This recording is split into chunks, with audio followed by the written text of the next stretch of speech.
Students கவனிங்க. இப்போ இந்த ரியாக்டிவிட்டி சீரீஸை பேஸ் பண்ணி கொஸ்டின்ஸ் எப்படிலாம் கேட்கலாம். இப்போ நாங்கள் இந்த ஃபஸ்ட் ஒரு கொஸ்டின் கொடுத்துருக்கோம் பாருங்கள். இப்போ 3 வெசல்ஸ் இருக்குது.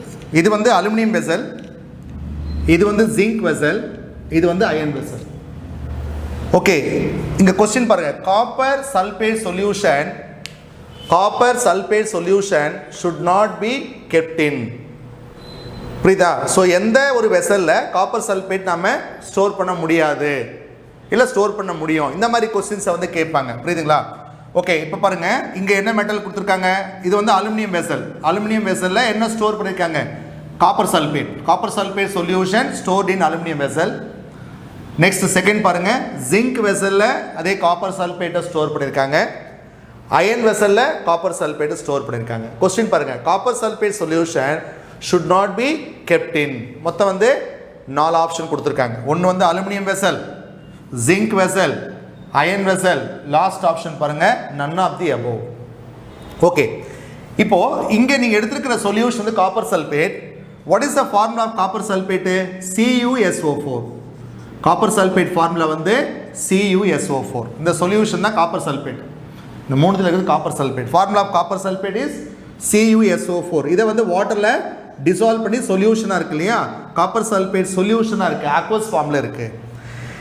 இப்போ நம்ம ஃபஸ்ட்டு என்ன பண்ணுறோம், இந்த காப்பர் சல்பேட்டில் என்ன மெட்டல் இருக்குன்னு பாருங்கள். Copper sulphate contains copper metal, இல்லை காப்பர் அயான்ஸ் இருக்கு இல்லைங்களா. ஓகே, ஃபஸ்ட்டு இந்த காப்பர் சல்பேட் இதில் ஸ்டோர் பண்ணுறாங்கன்னு பாருங்கள், அலுமினியத்தில் ஸ்டோர் பண்ணுறாங்க. ஸோ அலுமினியம் மெட்டலும் இந்த காப்பரும் ரியாக்ட் ஆகுமா அப்படின்னு நீங்கள் பார்க்கணும். ஓகே, இப்போ இந்த அலுமினியம் வெசல்ல நீங்க காப்பர் சல்பேட்டை ஸ்டோர் பண்ணிருக்கீங்க. You see that whether aluminum will displace copper. Aluminium வந்து இந்த காப்பரோட மோர் ரியாக்டிவா நீங்க செக் பண்ணி பாருங்க. இந்த ரியாக்டிவிட்டி சீரிஸ் பாருங்க. where is the copper is present at the bottom. இங்க இருக்கு காப்பர், கீழ இருக்கு. அலுமினியம் எங்க இருக்கு?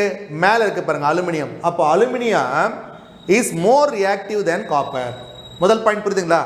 அலுமினியம் இந்த ரியாக்டிவிட்டி சீரீஸில் மேலே இருக்கு, காப்பர் வந்து கீழே இருக்கு. அப்போ aluminium is more reactive than copper. Aluminium is more reactive than copper. என்ன நடக்கும்னு சொல்லுங்க பார்க்கலாம். This aluminium will displays copper. This aluminium will displays copper. Copper வந்து டிஸ்பிளேஸ் பண்ணும். அப்போ கெமிக்கல் ரியாக்ஷன் நடக்கும். புரியுதா? கெமிக்கல் ரியாக்ஷன் நடந்தால் என்ன ஆகும் அப்படின்னு பார்த்தீங்கன்னா, this aluminium dissolves in copper sulfate. அங்கங்கே ஹோல்ஸ் விழுந்துடும். புரியுதுங்களா? இந்த அலுமினியம் கேன், அந்த அலுமினியம் வெசல்ஸ் வந்து ஹோல்ஸ் விழுந்து என்ன பண்ணும், காப்பர் சல்பேட் வந்து ட்ரெயின் ஆகிடும். தட் அலுமினியம் மெட்டல் வந்து reacts with copper sulphate solution. Chemical reaction நடக்கும். அப்போ we cannot store copper sulfate in aluminum vessel because chemical reaction will take place. Students புரியுதுங்களா? ரைட். இப்போ அடுத்தது செகண்ட் பாருங்க. செகண்ட் ஒன்று எடுத்துக்கங்க. செகண்ட் என்ன வெசல்? ஜிங்க் வெசல்ல காப்பர் சல்பேட்டை ஸ்டோர் பண்ண முடியுமா? ட்ரை பண்ணி பார்க்கலாமா? இப்போ zinc metal copper sulphate react ஆகுமான்னு பார்க்கலாம். யூ see that ரியாக்ஷன் நடக்குமான்னு பார்க்கலாம். இங்கே ரியாக்ஷன் நடக்குது இல்லையா? இப்போ இந்த ரெண்டு மெட்டல் கம்பேர் பண்ணுங்க. ஜிங்கையும் காப்பரையும் கம்பேர் பண்ணுங்க. ஜிங்க் வந்து காப்பரோட மோர் ரியாக்டிவான்னு செக் பண்ணுங்க. வேர் இஸ் காப்பர் இஸ் இந்த பாட்டம். வேர் இஸ் ஜிங்க் வந்து இங்கே மேலே இருக்கு. அப்போ this zinc metal is more reactive than copper. Second case பாருங்க, இங்கே வந்து zinc is more reactive than copper. புரியுதுங்களா? கெமிக்கல் ரியாக்ஷன் நடக்கும். இந்த ஜிங்க் வந்து காப்பரை டிஸ்பிளேஸ் பண்ணும். Chemical reaction will takes place. புரியுதா? கெமிக்கல் ரியாக்ஷன் நடந்தால் என்ன ஆகும் அப்படின்னு பார்த்தீங்கன்னா, the zinc vessel dissolves in copper sulfate. புரியுதுங்களா? இந்த ஜிங்க் பாட் இருக்குல்ல, ஜிங்க் பாட்டில் என்ன ஆகிடும், அங்கங்கே ஹோல்ஸ் விழுந்து ஆரம்பிச்சிடும். கெமிக்கல் ரியாக்ஷன் நடந்து ஜிங்க் டிசால்வ் ஆக ஜிங்க் பாட் வந்து ஹோல்ஸ் விழுந்துடும். அப்போ நம்ம என்ன பண்ண முடியாது, ஜிங்க் பாட்டில் காப்பர் சல்பேட்டை ஸ்டோர் பண்ண முடியாது. Because zinc is more reactive than copper. Next அடுத்து வாங்க. நெக்ஸ்ட் அயன் வெசலில் நீங்கள் காப்பர் சல்பேட்டை ஸ்டோர் பண்ணலாமா? ஓகே, ஸோ இங்கே பாருங்க, அயனோட சிம்பிள் என்ன? அயன் வந்து அயன் சல்பேட் ஃபார்முலா வந்து FeSO4. சாரி, அயனோட சிம்பிள் என்ன? Fe. என்ன சொல்யூஷன் ஸ்டோர் பண்ணி வச்சிருக்காங்க? காப்பர் சல்பேட் சொல்யூஷன் ஸ்டோர் பண்ணி வச்சிருக்காங்க. இப்போ இதை ரெண்டுத்தையும் கம்பேர் பண்ணுங்க. அயனையும் காப்பரையும் நீங்கள் கம்பேர் பண்ணுங்க. யூ see that அயன் வந்து மேலே இருக்குது, ரியாக்டிவிட்டி சீரீஸில் மேலே இருக்குது, காப்பர் வந்து கீழே இருக்குது. அப்போ iron is more reactive than copper. Iron is more reactive than copper. அப்போ அயன் என்ன பண்ணும்? காப்பரை அதனுடைய சொல்யூஷன்லேருந்து டிஸ்பிளேஸ் பண்ணும். புரியுதுங்களா? Iron is more reactive than copper. So இந்த இடத்துல உங்களுக்கு என்ன நடக்கும் அப்படின்னு பார்த்தீங்கன்னா கெமிக்கல் ரியாக்ஷன் நடக்கும். ஓகே, அப்போ இந்த 3 வெசல்லையும் என்ன இருக்குது அப்படின்னு பார்த்தீங்கன்னா காப்பர் சல்பேட் என்ற ஒரு சொல்யூஷன் இருக்குது. காப்பர் சல்பேட் என்ற ஒரு சொல்யூஷன் இருக்குது. இந்த காப்பரை நீங்கள் கம்பேர் பண்ணும் பொழுது இந்த 3 மெட்டலுமே ஹைலி ரியாக்டிவ் தான். காப்பரை கம்பேர் பண்ணும்போது ஜிங்கும் மோர் ரியாக்டிவ், அயனும் மோர் ரியாக்டிவ், அலுமினியமும் மோர் ரியாக்டிவ். அப்போ this more reactive metal will displays less reactive metal. புரியுதுங்களா? அப்போ கண்டிப்பாக எல்லா வெசல்ஸுமே என்ன ஆகும்னு கேட்டிங்கன்னா கெமிக்கல் ரியாக்ஷன் நடக்கும். இங்கே aluminium vessel dissolves in copper sulfate, zinc vessel dissolves in copper sulfate, iron vessel also dissolves in copper sulfate. நீங்கள் எந்த ஒரு அயன் வெசலையும் ஜிங்க் வெசலையும் அலுமினியம் வெசலையும் இங்கே நீங்கள் காப்பர் சல்பேட் ஸ்டோர் பண்ணுறதுக்கு யூஸ் பண்ண முடியாது. அப்போ what is the correct answer? The correct answer is none of the above. புரியுதுங்களா? ஸோ இந்த ஆப்ஷன் பொறுத்த வரைக்கும் இந்த மாதிரி கொஸ்டின்ஸ் கேட்டாங்கன்னா உங்களுக்கு என்ன தெரியணும் அப்படின்னு பார்த்தீங்கன்னா ரியாக்டிவிட்டி சீரீஸ் தெரியணும்.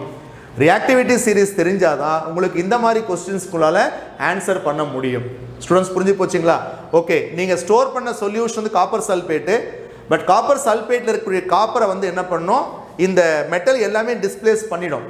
அலுமினியம் டிஸ்பிளேஸ் பண்ணும், ஜிங்க் டிஸ்பிளேஸ் பண்ணும், அயன் டிஸ்பிளேஸ் பண்ணும். அப்போது all these 3 metals, aluminum, zinc and iron, all these 3 metals are more reactive than copper. Chemical reaction will take place. We cannot use aluminum, zinc and iron vessel to store copper sulfate solution. Okay students, அடுத்த question பார்க்கலாம். இந்த reactivity series base பண்ணி நம்ம அடுத்த second question பார்க்கலாம். இந்த tablet காலம் பாருங்க. இந்த டேப்லெட் காலத்தில் உங்களுக்கு வந்து 4 மெட்டல்ஸ் கொடுத்துருக்காங்க. 4 metals are given. A, B, C, D. 4 மெட்டல்ஸ். அதே மாதிரி 4 சொல்யூஷன்ஸ் எடுத்திருக்காங்க. ஒரு பீக்கரில் என்ன இருக்கு? Iron 2 sulphate, ferrous sulphate. இன்னொரு பீக்கரில் காப்பர் 2 சல்பேட், காப்பர் சல்பேட். இன்னொரு பீக்கரில் ஜிங்க் சல்பேட், இன்னொரு பீக்கரில் சில்வர் நைட்ரேட் சொல்யூஷன்ஸ். 4 பீக்கர்ஸில் 4 சொல்யூஷன்ஸ் இருக்கு. ஃபர்ஸ்ட் பீக்கரில் வந்து அயன் சல்பேட், செகண்ட் பீக்கரில் காப்பர் சல்பேட், தேர்ட் பீக்கரில் ஜிங்க் சல்பேட், ஃபோர்த் பீக்கரில் சில்வர் நைட்ரேட். இந்த 4 சொல்யூஷன்ஸ் நம்ம என்ன பண்ணுறோம்? ஒவ்வொரு மெட்டல் நம்ம ஆட் பண்ணி பார்க்குறோம். மெட்டல் ஏ எடுத்து ஒவ்வொரு சொல்யூஷன்ஸில் நீங்கள் போட்டு பார்க்குறீங்க. பாருங்கள், ஃபஸ்ட்டு மெட்டல் ஏ வந்து இதில் ட்ராப் பண்ணுறாங்க, அயன் சல்பேட்டில் ட்ராப் பண்ணி பார்க்குறாங்க, நோ கெமிக்கல் ரியாக்ஷன். அதே மெட்டல் ஏ இதில் ட்ராப் பண்ணுறாங்க, காப்பர் சல்பேட்டில் போடும்போது கெமிக்கல் ரியாக்ஷன் நடக்குது, டிஸ்பிளேஸ்மெண்ட் ஆகுது. அப்போது ஏ எதில் கெமிக்கல் ரியாக்ஷன் நடக்குது? காப்பர் சல்பேட்டில் மட்டும் கெமிக்கல் ரியாக்ஷன் நடக்குது, டிஸ்பிளேசிங் copper.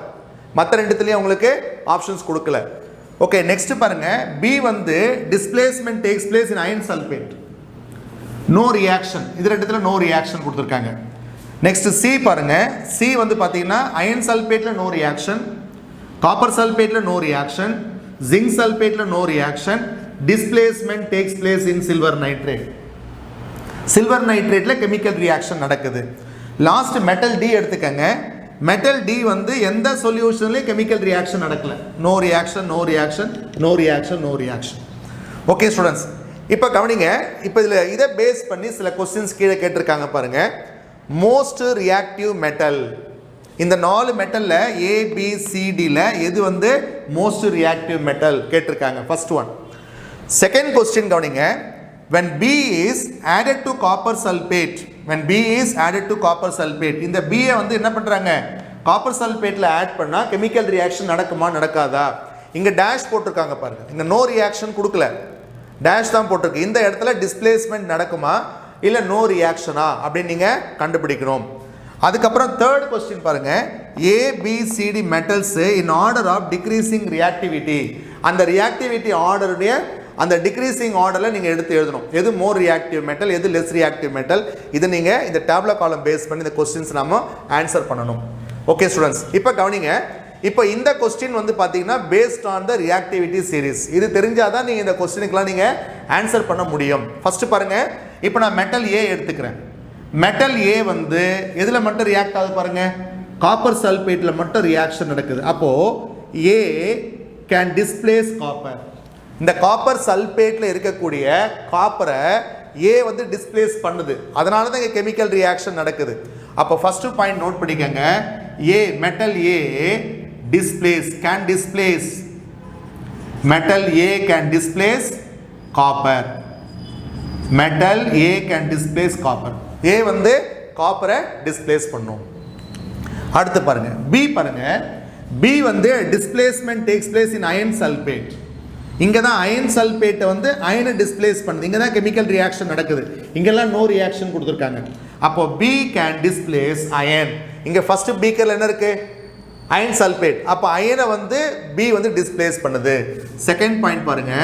B can displace. B can displace iron. Okay, இப்போ அடுத்து பாருங்க. அப்போ A வந்து காப்பரை டிஸ்பிளேஸ் பண்ணுது, B வந்து அயனை டிஸ்பிளேஸ் பண்ணுது. நெக்ஸ்ட் C பாருங்க. First beaker no reaction, second beaker no reaction, third beaker no reaction, last beaker பாருங்க இங்க ரியாக்ஷன் நடக்குது, டிஸ்பிளேஸ்மெண்ட் ஆகுது. இங்க என்ன சொல்யூஷன் இருக்கு பாருங்க, சில்வர் நைட்ரேட். அப்ப சில்வரை டிஸ்பிளேஸ் பண்ணுது. அப்ப metal C displacing silver. C can displace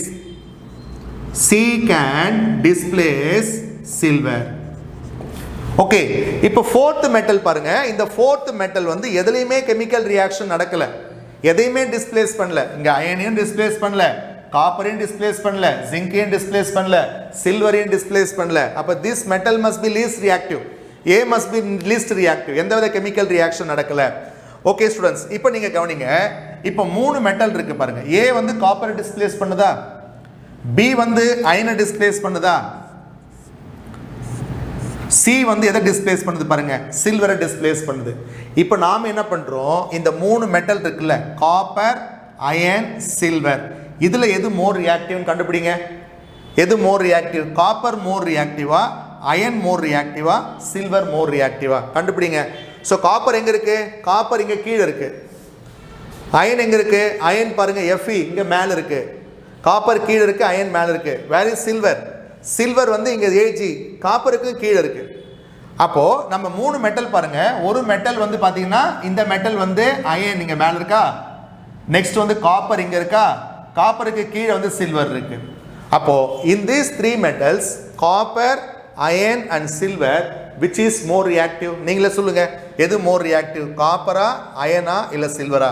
the more reactive element என்ன அப்படின்னு பாத்தீங்கன்னா iron. iron is more reactive. iron is more reactive than next காப்பரா சில்வரா? அடுத்து வந்து காப்பர். அயனுக்கு அடுத்து ரியாக்டிவ் வந்து பாத்தீங்கன்னா காப்பர். புரியுதுங்களா? அடுத்து வந்து பாத்தீங்கன்னா உங்களுக்கு என்ன வருது அப்படின்னு பாத்தீங்கன்னா சில்வர். லாஸ்ட் வந்து பாத்தீங்கன்னா சில்வர். ஓகே, ஸோ இந்த மாதிரி இப்போ நம்ம ஆர்டர் பண்ணிடுறோம்.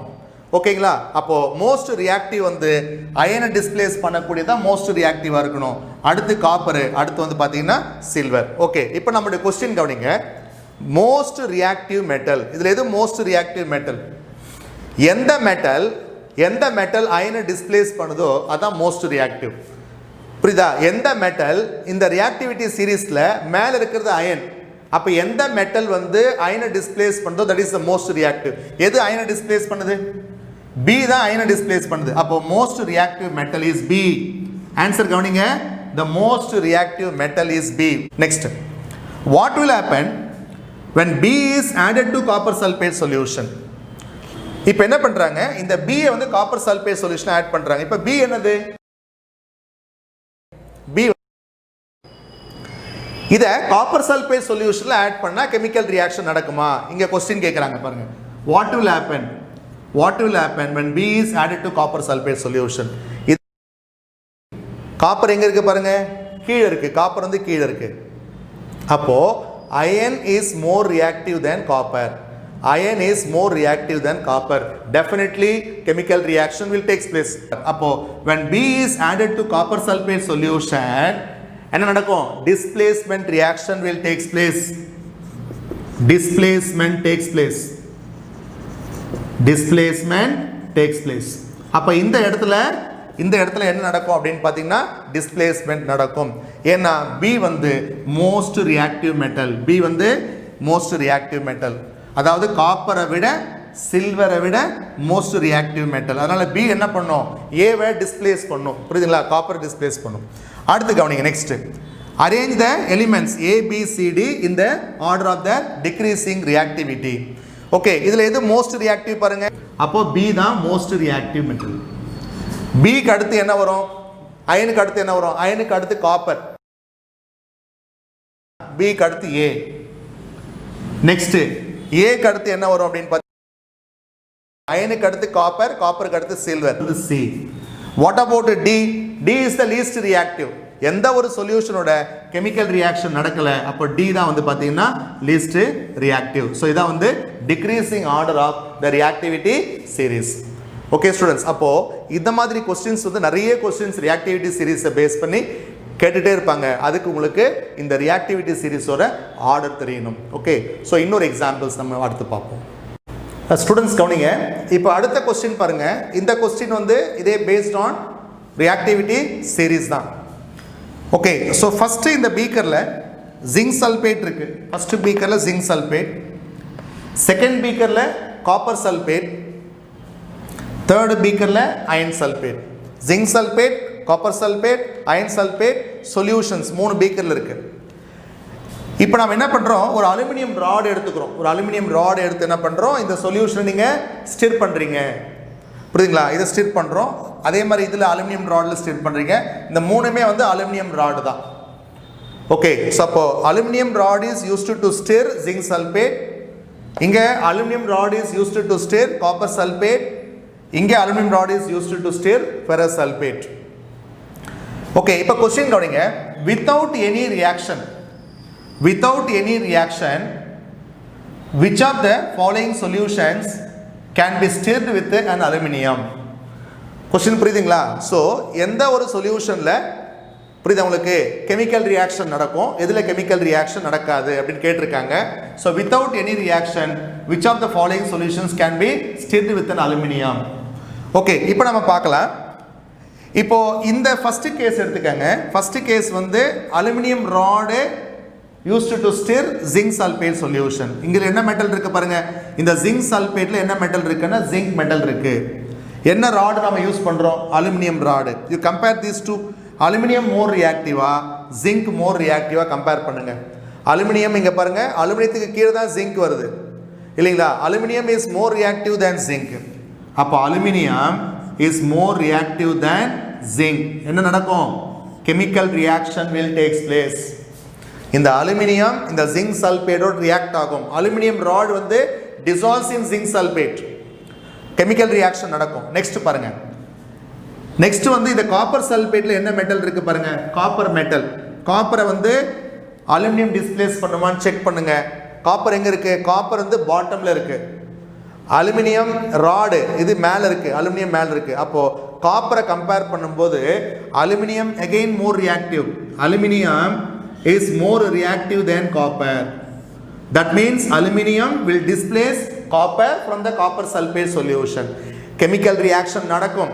அதாவது aluminium rod dissolves in copper sulfate. கொஞ்சம் கொஞ்சமாக அப்படியே டிசால்வ் ஆகிட்டே இருக்கும் அந்த aluminium rod. Okay, next same aluminium rod dipped in ferrous sulphate. Ferrous சல்பேட்டில் யூஸ் பண்ணுறாங்க. ஃபெரஸ் சல்பேட்டில் என்ன மெட்டல் இருக்கு, iron metal. You see that iron and aluminium. இதை ரெண்டுத்தையும் கம்பேர் பண்ணுங்க, iron and aluminium. which is more reactive? Aluminium is more reactive than iron. Again aluminium is more reactive than iron. This aluminium metal will displace iron from ferrous sulfate solution. இங்கேயும் chemical reaction நடக்கும். அப்போ aluminium will displace zinc, aluminium will displace copper, aluminium will displace iron. இந்த 3 மெட்டலை compare பண்ணும்போது which is more reactive, aluminium is more reactive.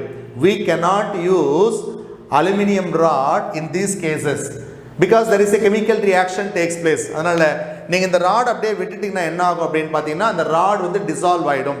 புரியுதா? இந்த aluminium rod வந்து dissolves in zinc sulfate, copper sulfate and iron sulfate. Both the 3 cases chemical reaction will takes place. புரியுதுங்களா? அப்போ என்ன answer வரும் அப்படின்னு பார்த்தீங்கன்னா none of the above. புரியுதா? ஸோ கெமிக்கல் ரியாக்ஷன் நடக்காமல் இருக்காது, எல்லாத்துலேயுமே கெமிக்கல் ரியாக்ஷன் நடக்கும். அப்போ வித்தவுட் கெமிக்கல் ரியாக்ஷன் அப்படின்னு சொல்லும்போது உங்களுக்கு ஸோ இது எதுவுமே வராது. ஆன்சர் என்ன வரும் அப்படின்னு பார்த்தீங்கன்னா none of the above. So இந்த மாதிரி கொஸ்டின்ஸ் தான் உங்களுக்கு எதில் கேட்பாங்கன்னா இந்த ஆக்டிவிட்டி சீரீஸை பேஸ் பண்ணி கேட்பாங்க. அதனால தான் நீங்கள் இந்த ஆக்டிவிட்டி சீரீஸ் வந்து வெரி இம்பார்ட்டன்ட். ஓகே ஸ்டூடெண்ட்ஸ், அதே ரியாக்டிவிட்டி சீரீஸில் நம்ம அடுத்து 4th எக்ஸாம்பிள் பார்க்க போகிறோம். Consider the following reactions. முதல் ரியாக்ஷன் பாருங்கள். ஜிங்க்கு காப்பர் சல்பேட், ஜிங்க் மெட்டலை வந்து சாலிட் ஸ்டேட்டில் இருக்குது, காப்பர் சல்பேட் சொல்யூஷனில் டிப் பண்ணுறாங்க. கெமிக்கல் ரியாக்ஷன் நடக்குது. ப்ராடக்ட் வந்து zinc sulphate and copper displacement. Zinc வந்து displaces copper. First chemical reaction. Second வந்து iron metal dipped in copper sulphate. அப்போ இந்த அயன் வந்து காப்பரை டிஸ்பிளேஸ் பண்ணி இந்த அயன் ஃபெரஸ் சல்பேட்டை கன்வெர்ட் ஆகிடுது. செகண்ட் கெமிக்கல் ரியாக்ஷன் நடக்குது. Third zinc metal dipped in ferrous sulphate. இந்த ஜிங்க் வந்து displaces copper forming zinc sulphate. 3 chemical reaction கொடுத்துருக்காங்க. இந்த 3 கெமிக்கல் ரியாக்ஷனுமே பாசிபிள் கெமிக்கல் ரியாக்ஷன், எல்லாமே ஃபீஸிபிள், நடக்கும், ரியாக்ஷன் நடக்கும் ஸ்பான்டேனியஸாக. Okay, and choose the correct reactivity order. ஒரு 4 ஆப்ஷன் கொடுத்துருக்காங்க. இது நம்ம என்ன பண்ணோம், கரெக்டான ஆர்டரை நீங்கள் கண்டுபிடிக்கணும். ஓகே, ஃபர்ஸ்ட் ரியாக்ஷன் எடுத்துக்காங்க. First reaction zinc metal displaces copper. காப்பரை டிஸ்பிளேஸ் பண்ணது பாருங்க. இந்த ஜிங்க் மெட்டல் வந்து காப்பரை டிஸ்பிளேஸ் பண்ணது இல்லை. அப்போ ஃபர்ஸ்ட் கேஸ் பொறுத்த வரைக்கும் zinc metal is more reactive than copper. ஏன்னா ஜிங்க் வந்து காப்பர் சல்பேட்ல இருக்கக்கூடிய காப்பரை டிஸ்பிளேஸ் பண்ணுது. அப்போ zinc is more reactive than copper. Second பாருங்க. Iron displaces copper from copper sulphate. அப்போ iron is more reactive than copper. Iron is more reactive than copper. Second reaction என்ன தெரியுது உங்களுக்கு? செகண்ட் ரியாக்ஷன் என்ன சொல்லுது கேட்டா அயன் வந்து காப்பரை டிஸ்பிளேஸ் பண்ணுது. அப்போ iron more reactive than copper. Third reaction பாருங்க. தேர்ட் ரியாக்ஷன்ல zinc displaces iron. Zinc displaces iron from ferrous sulphate. Displace பண்ணுது பாருங்க. அப்போ zinc is more reactive than iron. Zinc is more reactive than iron. அப்போ first equation zinc more reactive than copper. From second equation we can say iron is more reactive than copper. From third equation we can say zinc is more reactive than iron. இங்க பாருங்க, இந்த first caseல பாருங்க zinc is more reactive than copper. thirdல பாருங்க zinc is more reactive than iron. இல்ல மொத்தமே எத்தனை metals கொடுத்திருக்காங்க? மொத்தமே எத்தனை மெட்டல்ஸ் கொடுத்திருக்காங்கன்னா 3 மெட்டல்ஸ் தான் கொடுத்திருக்காங்க. ஒரு மெட்டல் வந்து zinc, இன்னொரு மெட்டல் வந்து அயனு, இன்னொரு மெட்டல் வந்து காப்பர். இந்த 3 மெட்டலில் வந்து எது வந்து மோஸ்ட் ரியாக்டிவ் மெட்டல், எது லீஸ்ட் அப்படின்னு நம்ம அரேஞ்ச் பண்ண போகிறோம். இப்போ இதில் பாருங்களேன், ஜிங்க் வந்து இந்த ஜிங்க் வந்து காப்பரை டிஸ்பிளேஸ் பண்ணுது. ஜிங்க் வந்து காப்பரை டிஸ்பிளேஸ் பண்ணுது. தேர்டில் பாருங்க அதே ஜிங்க் அயனையும் டிஸ்பிளேஸ் பண்ணுது. இந்த ஜிங்க் ஆல்சோ டிஸ்பிளேசிங் அயன். அப்போ ஜிங்க் இன் ஒன் ரியாக்ஷன் காப்பரை டிஸ்பிளேஸ் பண்ணுது, இன்னொரு ரியாக்ஷனில் அயனை டிஸ்பிளேஸ் பண்ணுது. அப்போ which is more reactive? The zinc is the most reactive metal among these 3. அப்போ இதுக்கு நம்பர் 1 கொடுத்துருங்க. zinc தான் most reactive. செகண்ட், இப்போ அயனா காப்பரா? அயன் மோர் ரியாக்டிவா காப்பர் மோர் ரியாக்டிவானா? செகண்ட் ரியாக்ஷன் பாருங்க. Iron displacing copper. அப்போ அயன் காப்பரை டிஸ்பிளேஸ் பண்ணுறதுனால அயன் இஸ் மோர் ரியாக்டிவ். அப்போ அயன் தான் செகண்ட். அப்போ ஆட்டோமேட்டிக்காக வந்து பார்த்தீங்கன்னா உங்களுக்கு வந்து தேர்ட் வந்து உங்களுக்கு என்ன வந்துடும் பார்த்தீங்கன்னா காப்பர் வந்துடும். ஓகே, அப்போ ஜிங்க் வந்து ஃபர்ஸ்ட் ரியாக்ஷன்ல காப்பரை டிஸ்பிளேஸ் பண்ணுது, செகண்ட் ரியாக்ஷன்ல அயன் டிஸ்பிளேஸ் பண்ணதுனால அதுதான் வந்து மோர் ரியாக்டிவ்.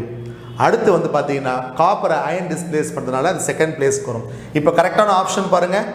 கரெக்டான ஆப்ஷன் எது வரும் அப்படின்னு பாருங்க. Option C, zinc is more reactive than iron, iron is more reactive than copper. So correct answer is answer C. Okay students, okay. So இந்த மாதிரி கொஸ்டின்ஸ் உங்களுக்கு வரும்பொழுது எல்லாத்துக்குமே நமக்கு மெயினாக என்ன தெரியணும் அப்படின்னு பார்த்தீங்கன்னா ரியாக்டிவிட்டி சீரீஸ் உங்களுக்கு தெரியணும். நீங்கள் ஹையர் ஸ்டடீஸ் போயிட்டா கூட கண்டிப்பாக இந்த ரியாக்டிவிட்டி சீரீஸை நீங்கள் எப்போவுமே ஞாபகம் வச்சுருக்கணும். ஓகே ஸ்டூடெண்ட்ஸ், இப்போ இந்த மாதிரி கொஸ்டின்ஸ் நீங்கள் ஆன்சர் பண்ணுறதுக்கு உங்களுக்கு இந்த ரியாக்டிவிட்டி சீரீஸ் வந்து ரொம்ப யூஸ்ஃபுல்லாக இருக்கும். அதனால தான் இந்த ரியாக்டிவிட்டி சீரீஸை நீங்கள் அந்த டிப்ஸ் பிரகாரம் நீங்கள் ஞாபகம் வச்சுட்டிங்கன்னா நீங்கள் கொஸ்டின்ஸ் ஈஸியாக ஆன்சர் பண்ணலாம். இப்போ இந்த கொஸ்டினில் வந்து 3 மெட்டல்ஸ் கேட்டிருக்காங்க. ஜிங்க் ஒன்று, காப்பர் ஒன்று, அயன் ஒன்று. Zinc, copper, iron. Okay, so எந்த நாலேஜ் இல்லாமல் நம்ம ஆன்சர் பண்ணலாம். இந்த ரியாக்டிவிட்டி சீரிஸ் தெரிஞ்சிச்சுன்னா உங்களுக்கு அப்படியே டைரெக்டாக கூட ஆன்சர் பண்ணலாம். பாருங்களேன், இந்த ரியாக்ஷனில் ஜிங்க் காப்பர் கொடுத்துருக்காங்க, அயன் காப்பர், இங்கே ஜிங்க் அயன். ஸோ இந்த ஆர்டர் பாருங்கள், இந்த ஆர்டர்.